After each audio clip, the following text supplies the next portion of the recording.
ఊరు కొత్త వాళ్ళగా ఉన్నారు బాబు. నాకు కాటికాడికి గట్టి మనిషి కావాలా. నువ్వేదో వ్యాపారం మీద వచ్చావా వ్యవసాయం మీద వచ్చావా? వ్యాపారం మీదనే వచ్చి తిని. అబ్బా, ఆవులు గేదెలు అమ్మడానికి వచ్చావా? కాదు, మనిషిని అమ్మడానికి వచ్చాను. అబ్బా, నక్క తోకతోకి వచ్చానే వాళ్ళు. నేను మనిషిని కొందామని అనుకున్నాను, ఊరి మీద అమ్ముతారేమో అనుకున్నాను, కానీ నేను చూస్తే ఆవాల మీరు వాళ్ళగా ఉన్నావు. నువ్వే మనుషులు అమ్ముతావో అనుకున్నాను. మనిషి అమ్ముతున్నావు. అబ్బా, అయితే నా కాటిగా నేను చెప్పిన పనులన్నీ చేస్తాడా?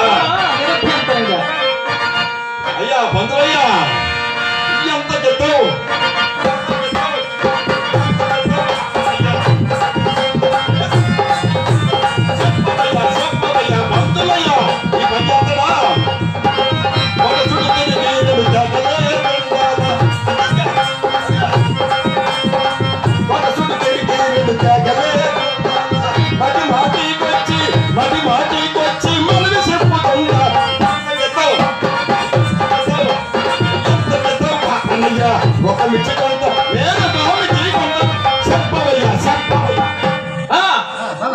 చెప్పుచున్నాను వినవయ్యా.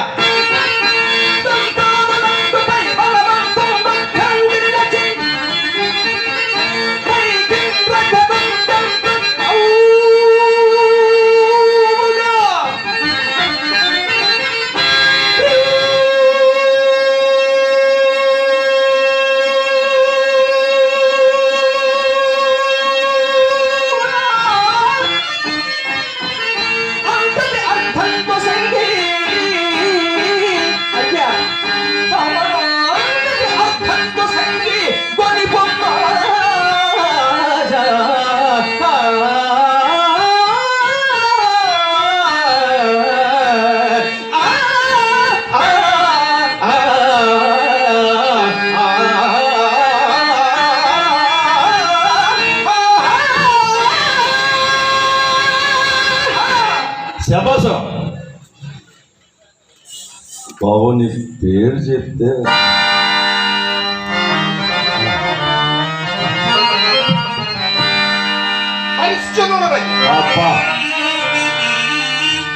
గొప్ప గట్టి పేరులాగే ఉంది.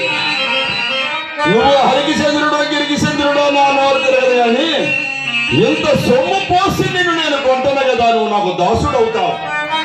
నేను దాసు అని పిలుస్తానయ్యా. వీరదాసు తప్పు చేసిన మహారాజు గారికి వస్తారు, వాళ్ళకి శిక్షేసాలని నా కాడికి పంపుతారు రాజుగారు. నేను నీ కాడికి పంపుతాను. అది ఆడే కానీ మగే కానీ తల్లి కానీ పిల్లే కానీ ఒకే చెప్పుకి కాటి పని అంటే సామాన్యమైనదా? గొడ్డు సచ్చిందంటే దుడ్డు భుజాన్ని అయ్యాలా, గూడెక్కి తేవాలా, ఉప్పులో ఊరయ్యాలా. పెద్ద పెద్ద మహారాజులందరికీ చెప్పులు కూడా కొట్టాలయ్యా. అన్నిటికీ సిద్ధపడ్డావా? అట్టగైతే అయ్యా, ఈ దండం ఎప్పుడు నీ చేతిలో ఉండాలి. అందుక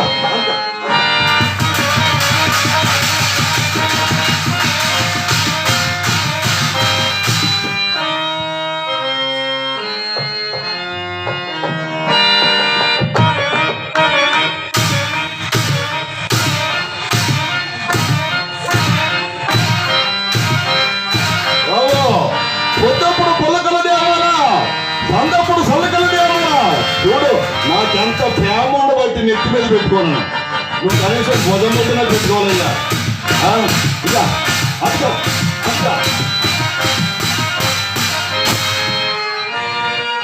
అయ్యా బాబు, నీ వ్యాపారం బాగా సాగినట్టుగా నువ్వు ఎవరి మోపం చూసి వచ్చావు, కానీ నీ వ్యాపారం కాశీలో బాగా సాగింది. నీ సొమ్మునికి ఇచ్చేస్తాను రా బాబు. హరిశ్చంద్ర,